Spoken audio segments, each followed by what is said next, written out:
अस्सलाम वालेकुम my YouTube family. मैं पहले भी कई बार आप लोगों को क्रीम बीट करने का तरीका बता चुकी हूँ, बट बार बार आप लोगों की रिक्वेस्ट आ रही थी कि आप क्रीम बीट करने का तरीका बताएं। तो सबसे पहले आपने क्रीम के बॉक्स को अच्छी तरह से शेक करना है, क्योंकि नीचे जो भी चीज़ इसके बैठी हुई होती है वो सब अच्छे से मिक्स हो जाती है। जो इंग्रेडिएंट्स ये लोग बीट करने के लिए डालते हैं वो ज़ाहिर नीचे बैठ जाते हैं, तो आपने उसको शेक करना है बहुत अच्छी तरह से। और हमेशा सिर्फ 1 कप ही क्रीम बीट करनी है। आप हाफ़ कप ले सकते हैं, लेकिन अगर ज़रूरत से ज़्यादा क्रीम चाहिए तो आप एक एक कप करके बीट करेंगे। एक साथ 2-3 कप आप क्रीम कभी भी बीट नहीं करेंगे। अब आप मेरे तरीके से क्रीम बीट करेंगे तो आपको क्रीम के अंदर कोई भी चीज़ ऐड करने की ज़रूरत नहीं है, ठीक है। मशीन के ऊपर ये बटन बने हुए होते हैं, इनका इस्तेमाल करेंगे सही, इनका सही इस्तेमाल करेंगे तो आपको इसके अंदर किसी किस्म का कोई कॉर्नफ्लावर, जेलेटिन, कोई पाउडर, पता नहीं क्या ब्ला ब्ला लोग वीडियोस बना रहे होते हैं कि क्रीम में ये चीज़ डालें तो क्रीम स्टेबल हो जाएगी, वो चीज़ डालें। मैंने अपनी क्रीम में कभी कोई चीज़ ऐड नहीं करी, सिर्फ और सिर्फ सही मेथड। अगर आप क्रीम को बीट करने का यूज़ करें तो आपको क्रीम में कभी कोई मुश्किल नहीं आएगी, ठीक है। हाँ, सिर्फ गर्मी में क्रीम में इश्यूज़ आते हैं, जब बहुत ज़्यादा गर्मी होती है तो क्रीम सबको तंग करती है, बेकर्स को भी तंग करती है। आपने स्टार्टिंग में 1 पे बीट करना है, फिर थोड़ी देर बाद आपने 2 पे ले आना है, फिर थोड़ी देर बाद 3 पे ले आना है। इस तरह से आपने क्रीम बीट करनी है और लास्ट में आपने हाई स्पीड में बीट करनी है। इस तरह से आपकी क्रीम बहुत ज़बरदस्त बीट होगी, इस तरह के स्टिफ पीक आएंगे। बिलीव मी, अगर आप क्रीम को सही तरीके से बीट करते हैं तो आप वो कभी भी क्रीम तंग नहीं करेगी और बहुत अच्छी फ्रॉस्टिंग होगी। बस आपने बीटर जब भी यूज़ करना है वो 500 वाट का लेना है। इससे कम के आप लाइट वेट के जो बीटर यूज़ करते हैं उससे क्रीम कभी भी बीट नहीं होती, बल्कि और वापस रनी हो जाती है, ठीक है।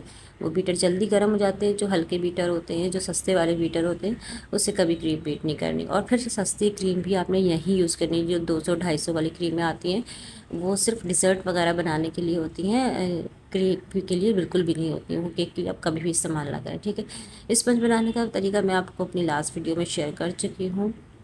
आप लोग केक की डेकोरेशन की वीडियोस मांग रहे थे। केक की डेकोरेशन कुछ भी नहीं होती, आपके पास रेफरेंस पिक्चर होती है, बस आपने उसे देख देख के ही अपने केक को रेडी करना होता है। तो मेरे पास भी रेफरेंस पिक्चर मौजूद है, मैं उसी जैसा केक बनाऊंगी। और क्रीम बनाने में, क्रीम का कलर बनाने का तरीका भी आप लोगों के साथ शेयर करूँगी, वो भी देख लीजिएगा।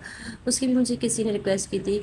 अच्छा, मैं केक बोर्ड में इस तरह से ये स्टिक इंसर्ट करती हूँ, ठीक है। ये स्ट्रॉ है और इसको अंदर नीचे लगा के स्टिक इसके अंदर लगाती हूँ। और ये सेफ्टी के लिए होता है, क्योंकि हमारे यहाँ माशाल्लाह से सड़कें इतनी प्यारी है कि केक राइडर गिरा देते हैं, ख़राब कर देते हैं, तो इससे केक हमारा सिक्योर हो जाता है। और चॉकलेट गनाश की रेसिपी भी सिंपल है।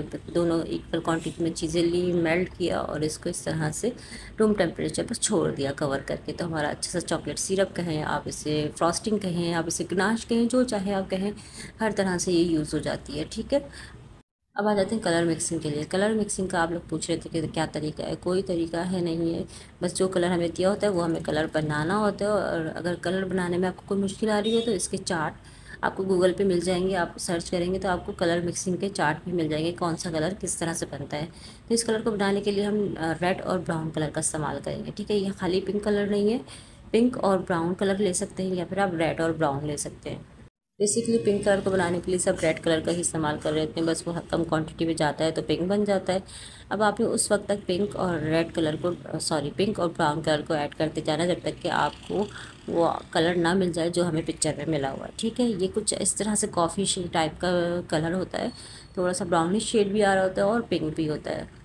तो मैंने भी पिक्चर पास रख ली थी और मैं बार बार चेक करती जा रही थी कि मेरे पास सेम टू सेम कलर आ रहा है या नहीं। अच्छा, एक पिक्चर में थोड़ा सा डार्क कलर था, मैंने थोड़ा सा लाइट की तरफ रखा क्रीम में आप जब ज़्यादा से ज़्यादा डार्क कलर यूज़ करते हैं तो क्रीम का टेस्ट ख़राब हो जाता है। सारी मैंने कोशिश की है कि सारे पॉइंट मैं आपको एक ही वीडियो में क्लियर कर दूँ, और तो आई होप आप लोगों को समझ में आ गया होगा। अच्छा, इस स्टिक की वजह से स्टार्टिंग में थोड़ी सी मुश्किल होती है हमें आइसिंग वगैरह करने की, बट इससे केक बहुत सेफली डिलीवर हो जाता है। क्योंकि सिर्फ केक बनाना ही हमारे लिए ज़रूरी नहीं होता, हमारे लिए ज़रूरी होता है कि केक सेफली के कस्टमर तक पहुंच भी जाए, ठीक है।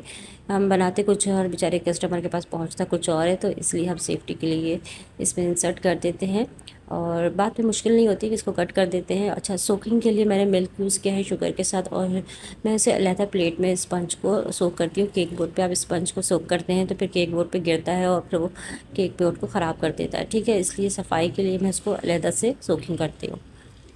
अब आपने कर लेनी है क्रम कोटिंग। क्रम कोटिंग करने से केक के अंदर से क्रम निकल के बाहर नहीं आता है, इससे आराम से आपकी आइसिंग हो जाएगी, बहुत अच्छे से नीट फिनिश लुक आएगी। तो क्रम कोटिंग करने के बाद थोड़ी सी देर के लिए आप इसने फ्रिज में रखेंगे ताकि ये अच्छा सा सेट हो जाए।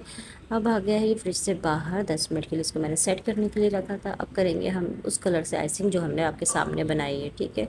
कलर मिक्सिंग का तरीका भी बता दिया और क्रीम बीट करने का तरीका भी बता दिया। अब आ जाते हैं केक की डेकोरेशन, ठीक है।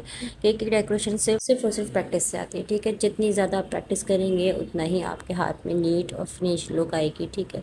अब आप चाहे पाइपिंग बैग से क्रीम लगाएं, चाहे आप स्पैचुला की मदद से लगाएं, कैसे भी लगाएं आप, कि अपनी चॉइस है ये। जिस तरीके से आपका हाथ सेट हो जाता है उस तरीके से आप क्रीम लगाएं। दुनिया कुछ भी सिखाती रहे, करना आपने वही है जो आपके हाथ से सेट हो रहा है, ठीक है।